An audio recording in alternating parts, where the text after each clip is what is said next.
राम राम नमस्कार. बघा, आजचा व्हिडिओ ह्या अतिशय महत्वाचा आहे, कारण हा घटना ही अशीच आहे. काय बघा, लहानपणी शाळेमध्ये ज्यावेळेस मुलं आपला गृहपाठ पूर्ण करत नसतात, ते गृहपाठ करायचं विसरतात किंवा त्यांच्याकडनं तो गृहपाठ पूर्ण होत नाही, त्यावेळेस ते काहीतरी कारण सांगतात. मला वडिलांनी हे काम सांगितलं होतं किंवा लाईटच नव्हती, कुणीतरी वारलं होतं, काय झालं होतं. मग ते अनेक कारण सांगून मी कसा बरोबर आहे म्हणून मी तो गृहपाठ पूर्ण नाही केलो हे दाखवायचा तो अतोनात प्रयत्न तो मुलगा करतो. पण शिक्षकाला माहिती आहे त्या मुलाची मानसिकता काय आहे, त्या मुलानं खरंच तो पूर्ण केलंय का, त्याने दिलेले कारण आहे ते कारण खरे आहेत की खोटे आहेत हे शिक्षकाला हे अगोदरच सगळं माहीत असतं. कारण त्या लेकराची सायकोलॉजी असते, जे मानसशास्त्र असते, त्या मानसशास्त्राचा अभ्यास त्या शिक्षकानं शिक्षक अध्यापिकेमध्ये त्याने शिकलेला असतो. मग असाच केविलवाना प्रयत्न कोणीतरी सध्या करत आहे, त्यालाच ॲटम बॉम्बचे नाव देतोय. बघा, झालं असं मित्रांनो की राहुल गांधी नेहमी असंविधानिक भाषेमध्ये बोलतात. त्यांनी संविधानिक जे काही पद आहेत, संविधानिक संस्था आहेत, त्यावर ते म्हणजे टीका नेहमी करतात आणि ते लोकांमध्ये एक फेक नेरेटिव्ह ते सेट करायचा प्रयत्न हे नेहमी करतात. पण या ठिकाणी त्याच्यावरती अनेक लोकांनी टीका केली, त्यांना अनेक लोकांनी घेरलं. आतापर्यंत गल्लीपासून दिल्लीपर्यंत त्या माणसाची इज्जत काय आहे तुम्हाला परत मी नव्याने सांगायची काही गरज नाही. मग तुम्हाला प्रश्न पडला असेल की मी हा आजचा व्हिडिओ नेमका का बरं आणला असेल, आहे की नाही. बघा, राहुल गांधी विषयी कुणी काय बोललं यापेक्षा महत्वाची गोष्ट तुम्हाला माहिती आहे काय. महत्वाची गोष्ट आहे की राहुल गांधीवरती देवेंद्र फडणवीसांनी बोलणं हे खूप महत्वाचं आहे. कारण देवेंद्र फडणवीस नावाचे जे चाणक्य आहेत, उगवता तारा सितारा आहे, ते कधीही कुणाविषयी असं काहीही बोलत नाहीत. कारण त्यांचं बोलणं हे मितभाषी आहे, ते कमी बोलतात पण ते बोलतात त्याला अर्थ खूप असतो. मी पुन्हा येईन, मी पुन्हा येईन बोलणारे फक्त एका वाक्यामुळे पूर्ण महाराष्ट्राचं राजकारण बदलून गेलं होतं. मी पुन्हा येईन फक्त या एका शब्दामुळं, एका शब्दामुळं जर पूर्ण राजकारण पलटत असेल, पूर्ण तख्त पलट होत असेल, तर जे काही देवाभाऊनं बोललेत त्याचा अर्थही तेवढाच गंभीर मित्रांनो असू शकतो. आता बघा, खूप दिवसापूर्वीची गोष्ट आहे, म्हणजे 4 ते 5 महिन्यापूर्वीची गोष्ट आहे. देवेंद्र फडणवीस कधीही आपल्या विरोधी लोकांना दुश्मन मानत नाहीत, कारण ते फक्त एक राजकीय भूमिका आहे, ते त्यांचं फक्त बोलणं इथपर्यंत असतं. आता महाराष्ट्रामध्ये जर देवेंद्र फडणवीसांचा टप कोण असेल तर ते शरद पवार आहेत. कारण शरद पवारांचं नाव हे भारताच्या राजकारणामध्ये आहे, असं नाव उद्धव ठाकरेंचं नाही. उद्धव ठाकरेंचा पक्ष हा महाराष्ट्रापुरता मर्यादित आहे आणि जो राहुल गांधी आहे तो स्वतःच भस्मासूर आहे. कधी डोक्यावर आपल्याच हात ठेवेल आणि स्वतः भस्म होऊन जाईल सांगता येत नाही. मग आता या ठिकाणी त्यावेळेस बोलताना देवेंद्र फडणवीस बोलले होते, शरद पवार हरले जिंकले तरी ते एक काम करत असतात. आता ते काम कोणतं करतात, काय करतात, तुम्ही याचे अर्थ हे जनता लावेल. पण फक्त एक वाक्य त्याने बोललं, त्या वाक्यानं खूप काय सांगून गेलं की हरले जिंकले तरी शरद पवार कामच करत असतात. आता असंच राहुल गांधी विषयी त्यांनी बोललेलं आहे. एक 8 दिवस झालं मीडियामध्ये एक बातमी येते की आमच्याकडे ॲटम बॉम्ब आहे, आम्ही जो ॲटम बॉम्ब फेकेन त्यावेळेस सगळं काही असं हे होऊन जाईल. कारण हिरोशिमा आणि नागासाकीवरती ॲटम बॉम्ब पडला होता, ते शहर पूर्ण उद्ध्वस्त झाले.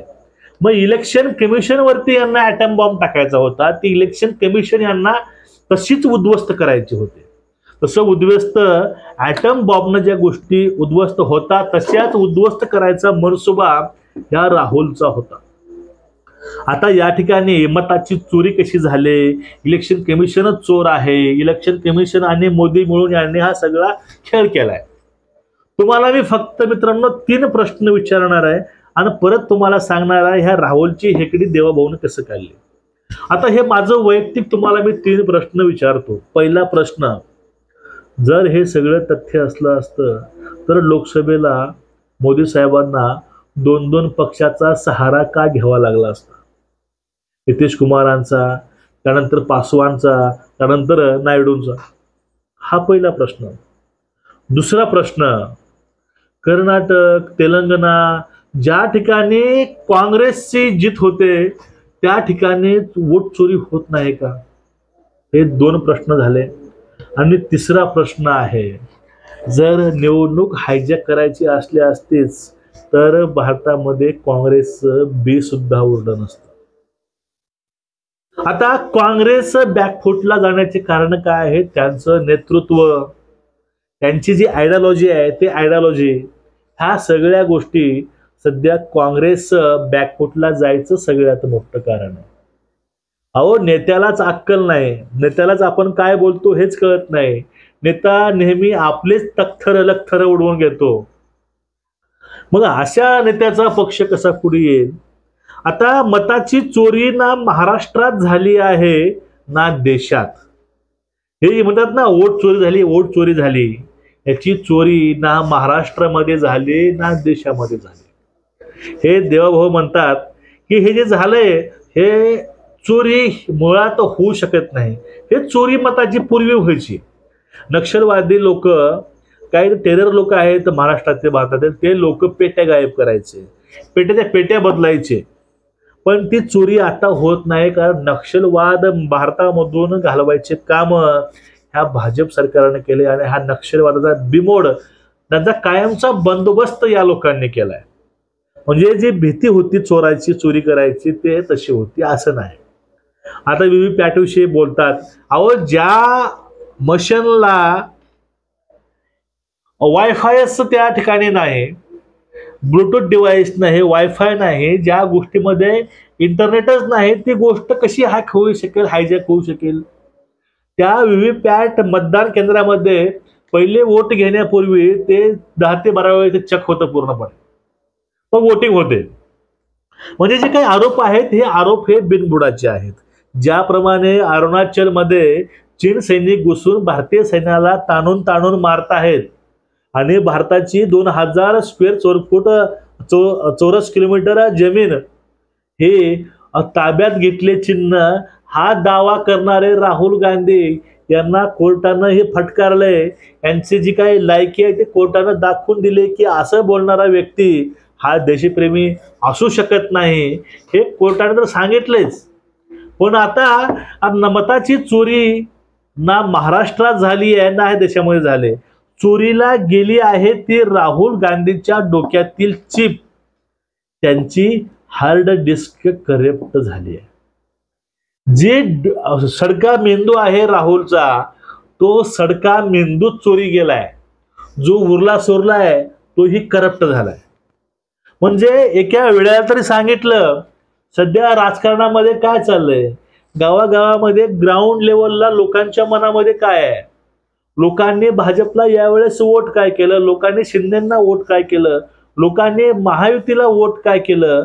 जर गावागावापर्यंत रिपोर्ट लावत गेलो तर एकच गोष्ट समोर येते, ते म्हणजे ह्या तिन्ही नेत्यांचं झालेलं काम एका वर्षामध्ये. आणि अखंड महाराष्ट्रामध्ये RSSनं कसलेली कंबर, यामुळं जो काही अभूतपूर्व यश भाजपला मिळालंय हे त्याचं कारण ते आहे. आणि याचं हरण्याचं कारण काय? यांच्यामध्ये दमच नाही, हे सगळ्यात मोठं कारण आहे. यांच्यामध्ये दम नसल्यामुळं ह्या सगळ्या गोष्टी हे काही दाखवू शकले नाहीत महाराष्ट्रामध्ये. मग हे करतात काय? फक्त सरकारला विरोध करतात. सरकार ज्या योजना आणते त्या योजनेला हे लोक विरोध करतात आणि त्या योजना ही लोकांसाठी उपयोगी असतात आणि त्या योजना लोकांनी डोक्यावर घेतलेल्या असतात, म्हणून लोक यांना मत करत नाही. सिंपल गणित आहे हे, येड्याला सुद्धा कळेल हे असं गणित राजकारणामधलं. मग ही उघड उघड धडधडीत गणित असताना हे छाती बडवू बडवू सांगतात की आता आम्ही लय मोठा बॉम्ब टाकणार आहोत, आम्ही आटोम बॉम्ब टाकणार आहोत निवडणूक आयोगावरती. पण निवडणूक आयोग हे संविधानिक आहे. आपण संविधानिक संस्थेवरती लोकांच्या मनामध्ये चुकीचा गैरसमज पसरवत आहोत आणि आपण त्या विषयावरती अविश्वास लोकांमध्ये पसरवत आहोत त्या संविधानिक एका संस्थेचा। हा राजद्रोह म्हणून ह्या लोकांना भारताबाहेर काढून टाकलं पाहिजे, त्यांना अटक केली पाहिजे राजद्रोहाच्या खटल्याखाली।